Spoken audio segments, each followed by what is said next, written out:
So கிடைக்கணும். Sir question என்ன சொல்லிக்கிறாங்க? X squared plus K into 2x plus K minus 1 plus 2 equal 0 real and equal roots எல்லாமே important point.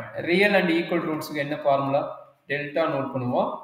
B square minus 4ac தெரியும், equal to 0 தெரியும். இதான் real and equal ரூட்ஸோட formula. ஆமாங்க sir. இப்போ இதுல இருந்து ஏவோட வேல்யூ என்ன? 1. பியோட வேல்யூ என்ன? பியோட வேல்யூ அவசரப்படக்கூடாது, கண்டுபிடிக்கணும். எப்படின்னா இதை ரீரைட் பண்ணு, இந்த ஈக்குவேஷனை ரீரைட் பண்ணு. X square plus 2kx plus K square minus k plus 2 equal to 0. சரியாமா? அப்ப இது பாத்தீங்கன்னா இவ்வளவு பெருசு இருக்கு பாத்தீங்களா? இது வந்து சியோட வேல்யூ, பியோட வேல்யூ பாத்தீங்கன்னா 2k. இது என்னாச்சும் டவுட் இருந்தா மட்டும் சொல்ல, நான் எக்ஸ்பிளைன் பண்றேன். ஒரு நிமிஷம் sir. 2kx plus K square minus K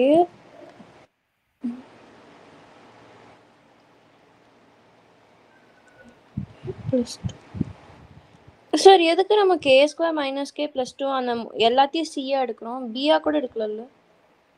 பியோட மீனிங் என்ன? நம்ம ஜெனரல் ஃபார்மேட் என்ன? ax square plus bx plus c equal 0. இதான் ஜெனரல் ஃபார்மேட். ஆமாங்க சார். பிங்கிறது யாரு? எக்ஸோட கோஎஃபிஷியன்ட் தானே பி, எக்ஸ் ஸ்கொயர்டு கோஎஃபிஷியன்ட் தானே ஏ. எதுவுமே இல்லாதவங்க தானே சி, எக்ஸுங்கிற டைம் இல்லாதவங்க தானே சி. அப்போ எதுக்கு எக்ஸுங்கிற டைம் இல்லை? இந்த டைம் தானே எக்ஸுங்கிற டைம் இல்லை. ஆமாங்க சார். கிளியரா? டவுட்டா? Clear sir. அவ்வளோ கிளியர் ஆகிட்டுனா அடுத்தது பார்த்தோம்.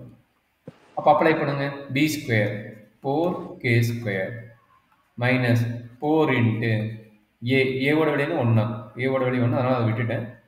K square minus k plus 2 equal to 0. கரெக்டுங்களா? 4k square minus 4k square minus minus plus 4k minus 2 equal to 0. கரெக்டாமா? ஒரே நிமிஷம் சார். ஓகேங்க சார். சரி, அப்போ 4k ஈக்குவல் என்ன கிடைக்குது?